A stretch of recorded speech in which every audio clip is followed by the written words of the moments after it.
What it is, what it do, what it is, lads and ladettes. Today is a good day. A lot of good stuff to talk about. But right now we are going to unpack that PS5 event, which was amazing. I have to say, straight from the rip. So I definitely want to say that they opened up with saying that GTA Online will be free to all PS5 owners, which makes me assume that basically GTA Online is going free to play, and also starting that basically every month all PS4 owners will get $1 million in GTA 5 game cash. So yeah, that's how they opened up, because at first I thought they was going to basically say that GTA 5 was carrying over. No, they just said that GTA 5 Online would be carrying over to PS5, and that's awesome. That's awesome. GTA 5 or GTA Online isn't for me, but I absolutely love the support straight up coming to the PlayStation. And honestly, I might be super pro PlayStation after this. We're just gonna get all of that out the way right now. So after that, they showed us the new Spider-Man, the heavily rumored new Spider-Man, and this one is titled Miles Morales. So you hear Peter Parker narrating basically, and you see Miles Morales, the Spider-Man, fighting and his suit being torn up and stuff like that. It looks awesome, and the electricity coming out of his suit. I'm very, very excited about this because, you know, I'm not very familiar with the comics. I'm only a fan of maybe the shows, the movies, and the cartoons, but I'm not really familiar with the comics. And I've played some of Marvel Ultimate Alliance 3, and I noticed that Miles Morales, his suit does have some electrical powers, and that's what they appear to be showing in this trailer. And they say it actually comes out holiday 2020. So you mean to tell me you're going to launch this great new PS5 with Spider-Man? Take every last bit of my money. $500, $600, $700. I don't care. Just take it. You definitely deserve it, Sony. And I want to move on. And now they also show Gran Turismo. Gran Turismo is not my type of thing. I don't like the simulation racing games, but I also give credit where it's due. This game looked amazing. Now, I'm not familiar with the other ones before that, but it looked like they had some type of hub world in this one. They didn't show a lot, but it was just, you know, just a bit of a teaser. And it does look very beautiful. Does look very beautiful. I'm wondering with the new graphics and the new technology that they have in the PS5, because when the player was driving, they seemed to be tapping their hands on the steering wheel, which is an awesome detail, of course. But I'm wondering if that has something to do with the technology inside the controller. Moving on, so another one of my favorite franchises fully showed us the use of the technology in the PS5. Ratchet and Clank Rift Apart. The moment I saw that, I screamed. I'm glad I was in the house with just me and the kids, even though my kids looked at me like something was wrong with me. But basically, I was excited. Basically, it opens up and dimensions have torn apart. Barry Allen, I know you're watching this, okay? You have something to do with this. You gotta stop, okay? You gotta stop with going between dimensions. You gotta stop with messing with time and everything. So basically, this is, and there also seems to be a new female version of Ratchet, a Lombax. She's a little lighter than him. She's like closer to a grayish color. And honestly, with all of the games out and Ratchet being the only Lombax alive, you finally see one, but it appears that she's in another dimension. And in the trailer, they definitely get separated. But what I do want to also say is that how everything happens. Basically, they were going through dimensions with no loading times. It was happening like that with the blink of an eye.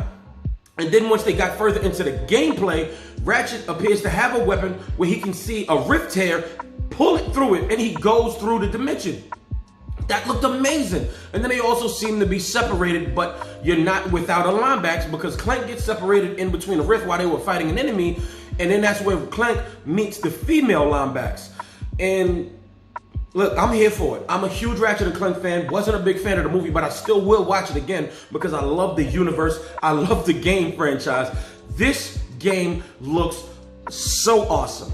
I don't care how much it costs. $30, $40, $50, $60. I'm buying the game. I'm a huge fan of the Ratchet franchise. Now, a lot of people got what they wanted. If you're a Souls-like fan, you got what you wanted, and what has been heavily rumored, they've officially unveiled Demon Souls remake, and this is done by Bluepoint. Now, what I will say is this game looks awesome. It looks amazing. And it's basically going back to the roots. The game that established everything, the Souls-like genre, is officially being remade. And man, is this gonna, whoo boy, it's gonna set the world on fire, because this game actually looks amazing. I'm not gonna lie to you, I'm not a fan of this, but it looks so good that I might actually have to try it. If I can rent it, borrow it from someone somehow. I'm not gonna pay $60 for the game, and I know I'm not gonna complete it. I'm gonna try to at least play the first level without breaking my controller, because I'm not used to being punished like that. I'm not a big fan, but the game is just it looks so awesome. It looks so gorgeous. And they didn't give us a release date, but it really does look great. Everybody was I just feel like all of the Souls-like people are really, really excited about this one, because they wanted this. I went on Facebook, I saw a lot of Souls-like friends. They saying, listen, that's all I need for the PS5. This makes me happy, and I'm happy for y'all. You understand? So let's move on. So Bethesda had a showing, and if you know me, you know I love Bethesda, because they have some of the best first-person shooters on the market, but they let us see a new game. It seems like it's roguelike, but not really. It's called Deathloop, and basically it's a guy narrating the whole game, and the style is kind of, you know how the art for Wolfenstein Youngblood, or even some of the DLC, it seems very 1950, 1960 bannerish. I can't really explain that style, but you basically play as a guy, and first of all, it seems cel-shaded-ish, the gameplay it does, but you basically, it seems like this: Dishonored meets Wolfenstein, the combat, and he has powers, he has a knife, he has guns, he can also teleport, because, you know, it wouldn't be like Dishonored without teleportation.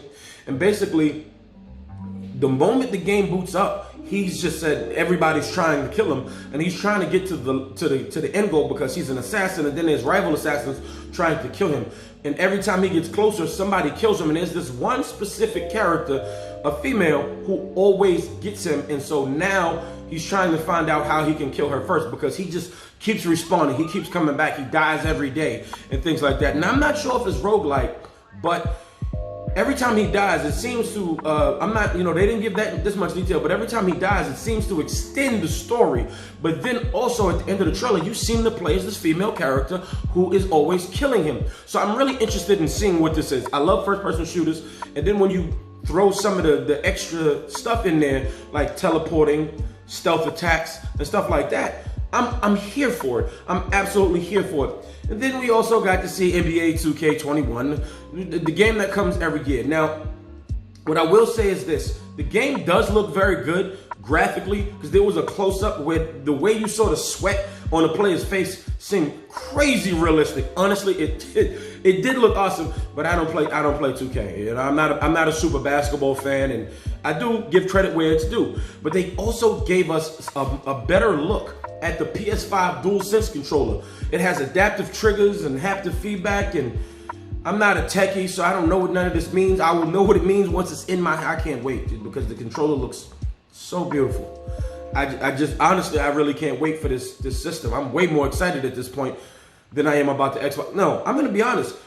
We saw the Xbox Series X, but the moment they showed us the PS5 controller, I have no idea why, but based off the controller alone, I was more excited than I was about the Xbox Series X, because the controller is so gorgeous.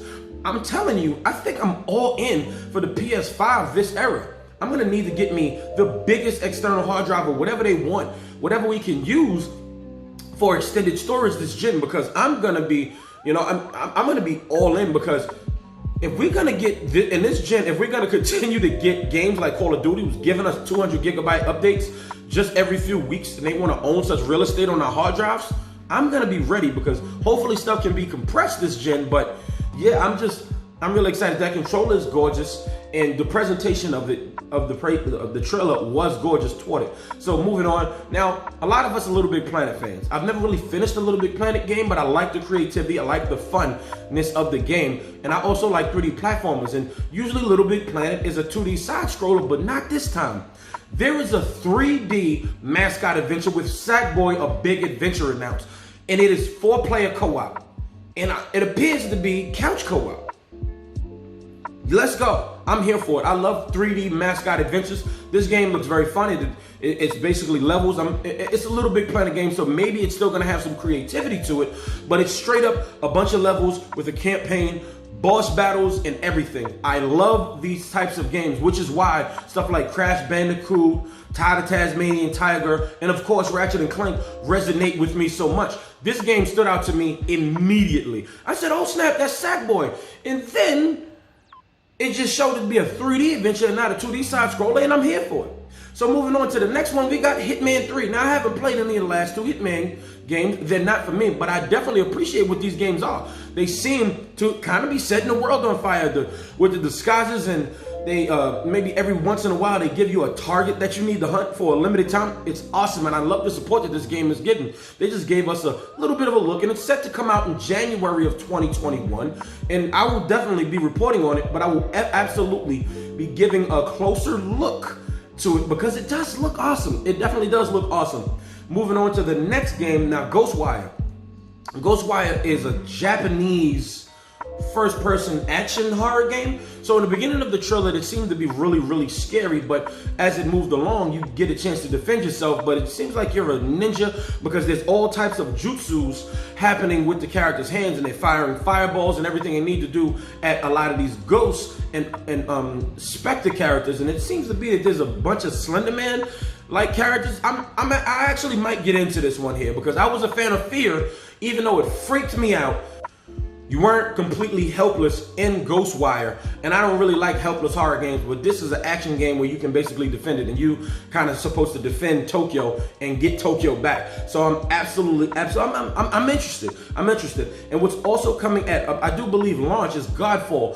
Godfall is the action slasher Destiny style game that's coming to PS5. I do believe it's coming to Xbox Series X as well, but they showed some extended gameplay and it did look good. It did have some heft, but it's months away from release, and there's probably going to be, you know, some serious patching for the game as far as some serious work being done. I mean, and it does look good. It does have my interest. If there's a game with a guy just using swords, I'm honestly all aboard. It doesn't really take much, but this game does look good. Different armor, godlike armor. You know how these looter action games go. So absolutely. Now we got a new interesting game from Capcom. Yes, Capcom. It looked very similar to Death Stranding, but at the same time it doesn't. It looks like something of its own. So it's called Pragmata. It opens with a guy in a very interesting suit of armor, futuristic. He's in the middle of New York, Times Square, and he shoots a gun and it opens up and it shows of some stuff of people who were there, and then suddenly there's a cat, but it's not really a cat, it's a specter of a cat. I don't really know what to call it, but then you see a little girl who's barefoot, who I'm guessing she appears to have abilities or something like that. She's with the character, and then a satellite shoots something down at them, and then he shoots another one of those bullets and it protects them, and then they end up on the moon. I have no idea what was going on, and I like the weirdness of it, and I'm just hoping that it's more actiony and not like Death Stranding, where it's just, you know, you're a glorified delivery guy who sometimes have to fight. I'm more of an action fan, so I'm definitely with it. But this game isn't slated to come out until 2022.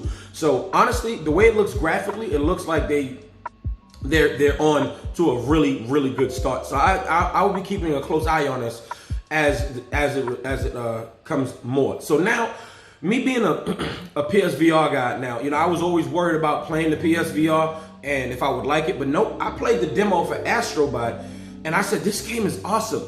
And now PS5 is releasing another Astrobot game, but it's not a VR game. Astrobot is officially, it's Astro's Playroom. It's a Playroom game that's definitely for free on the PS5, and it's a bunch of levels and platforming, just basically what you got from Astrobot Rescue Mission, but basically without the VR, and it's just more. Honestly, like I said, I love the 3D platformers. I'm here for it, and I would love to absolutely play it. Now, all the way back to the PlayStation 1, we got Oddworld. And over time, we got more Oddworld games, but this time, they're back, and it seems depressing yet hilarious, and you're trying to rescue your people, and Abe is back, and Abe seems to cut the stitches out of his mouth at the end of the trailer. He takes a knife and he starts to do it, but then it stops and it cuts off the trailer. The game looks cool, looks interesting. Not for me, but I definitely like to see more of the unveiling and what it looks like, honestly. Now, I also want to bring to your attention by Housemarque Q.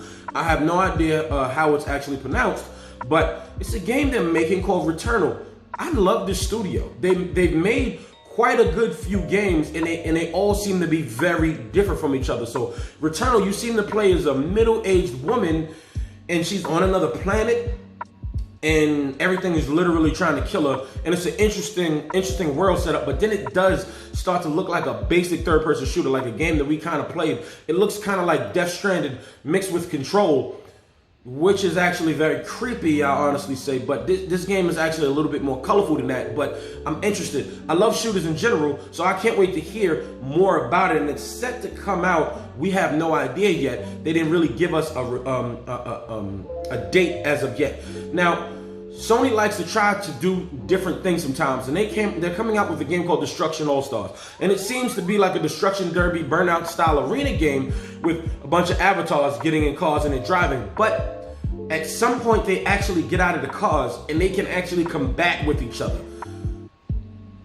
It looks interesting. It absolutely does look interesting. I'm curious to see more of it. I have no idea. I saw one of them at one point. I saw one of the characters drop kick another, and then you still see the other cars in the background. So I'm wondering, are you fighting each other? Can you attack the cars, or are you just running from the cars? I have no idea. I can't wait to see more. I'm interested. I'm honestly interested, and it seems like one of those fun, chaotic games, and especially if you play it online. Wow, I couldn't imagine the chaos. It looks really, really fun. So there's a game by Square Enix that is called Project Athia, and we didn't get to see much of it, but you play as a female character, and she's walking around in this world where it's this huge forest, and she seems to have maybe elemental powers as far as the earth goes, and at some point she hits the ground and vines come out. We didn't see much of it, but it definitely looks good, and it looks like it's setting something up. I'm really interested in it, and there's no release date for it yet, of course.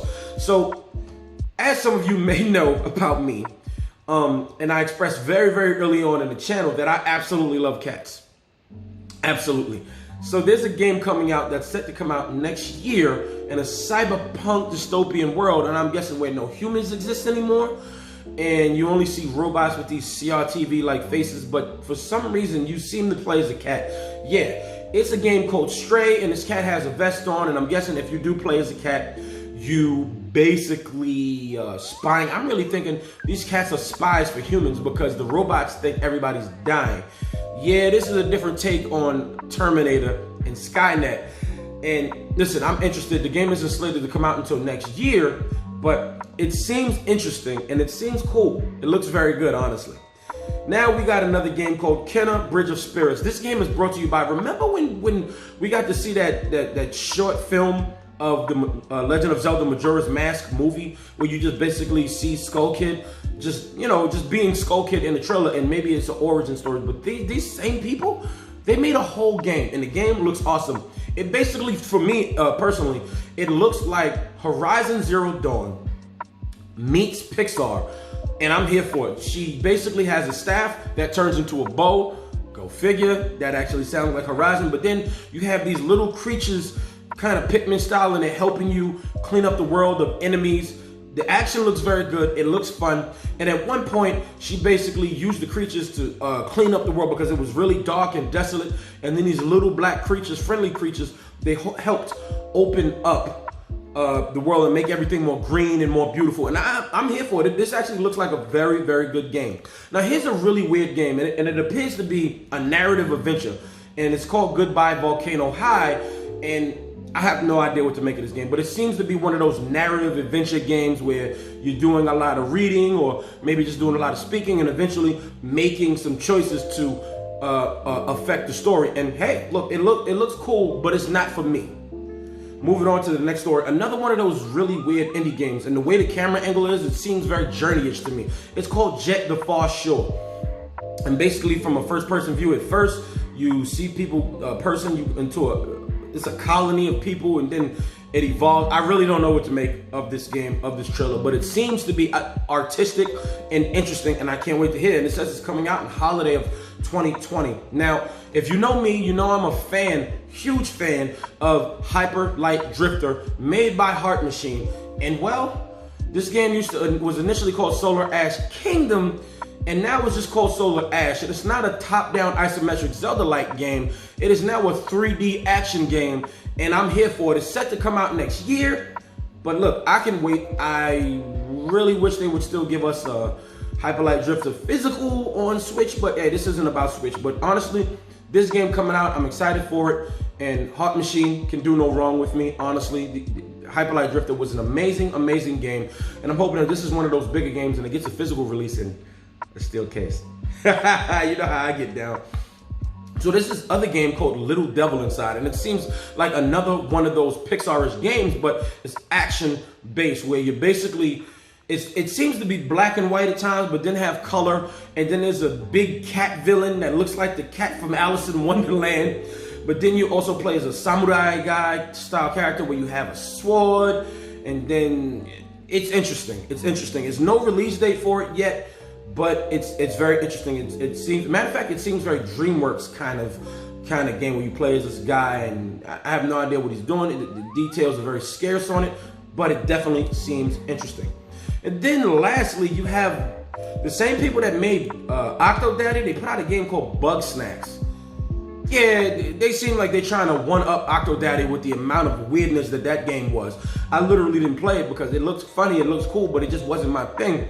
But Bug Snacks, it just shows, like, you remember how Steve Irwin used to talk about animals and he used to narrate? Well, that's what a character was doing. And she appears to be a walrus, and you see like a strawberry with eyes crawling, and then she says, and she just eats it, and then suddenly she eats it, and then her arm kind of starts to turn into a strawberry, and then that's what goes on the rest of the trailer.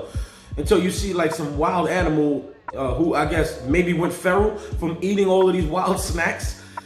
I don't know what's going on here. I have no idea what's going on here, but we finally got to see what the PS5 looks like, and there's two editions. There's a PS5 disc edition, and then there's a PS5 all digital edition. Go figure, you know what Xbox did before. But there's a PS5 all digital edition, and for some reason in the trailer it bundles all of the new tech that comes with PS5, the headset, the new HD camera, and everything like that. And the controller, I did forget to mention that the controller has a built-in microphone, but then you also have a headphone jack. So, woof, man, it was just so much they showed, and they just came straight out the rip like, yo, this is everything, and very little speaking. Xbox really needs to take notes. I love this presentation. I cannot wait for a PS5. And honestly, it's only June, and we have until maybe November, December to decide what are we getting, but I'm all on with the PS5. Lads and ladders, thank you so much for watching this full breakdown of the PS5 event. Are you excited? Are you as excited as me? Because I'm ecstatic. I cannot wait. I'm probably gonna, depending on what games come out, I'm probably gonna need a couple days off from work. I'm just gonna keep it real, but I'm definitely excited about the PS5. Of course, when I do get a PS5, I'm gonna do an unboxing. I'm all for the disc edition because you know I like to collect. Lads and ladders, if you like this video, please hit the like. If not, hit the dislike, it's all good. Please leave a bunch of comments down below about everything we spoke about, all of the games we spoke about, and the way I described it, and what you thought about it. And please hit the subscribe button and hit that notification bell so you know when your boy is posting. This isn't the only video today, so stay tuned, and stand by. Stay safe and play plenty. This video is finito.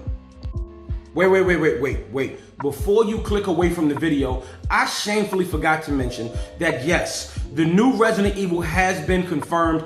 All of the rumors have been completely true. It's called Resident Evil Village, and even though within the word village, it's an 8, it's I guess not completely confirmed to be 8. Maybe yes it is, but the game looks awesome. It's also from the first person point of view, and it appears to be werewolves type creatures in there. But in the end of the trailer, we see the character on the floor, and I guess we're playing as the same character from Resident Evil 7. His name is Ethan, because we see a corpse basically on the floor, but then you see Chris Redfield. Yes, absolutely, Chris Redfield show up in the game, but then he looks at him and goes, sorry, and shoots a corpse about 5 times on the floor. Because, you know, we don't want these corpses getting back up. You know, if you've played Resident Evil games, you know what the deal was. But I'm wondering what that was about, because Chris said sorry, and is he a villain? I don't know. For those who played Resident and finished Resident Evil 7, because I was too much of a punk to finish it. I don't do well with horrors, but this game looks maybe a little bit more actiony. It looks more interesting. I'll try. It looks way too interesting for me not to try to play it. I want to play this game. It looks very interesting. I can't wait to hear more about it. There's no official release date, but I'm thinking maybe around January, February-ish. Early half of next year, because, I mean, that's what they've been doing the last few years, right? But hey, thanks again for watching, lads and ladettes. Thank you for your patience.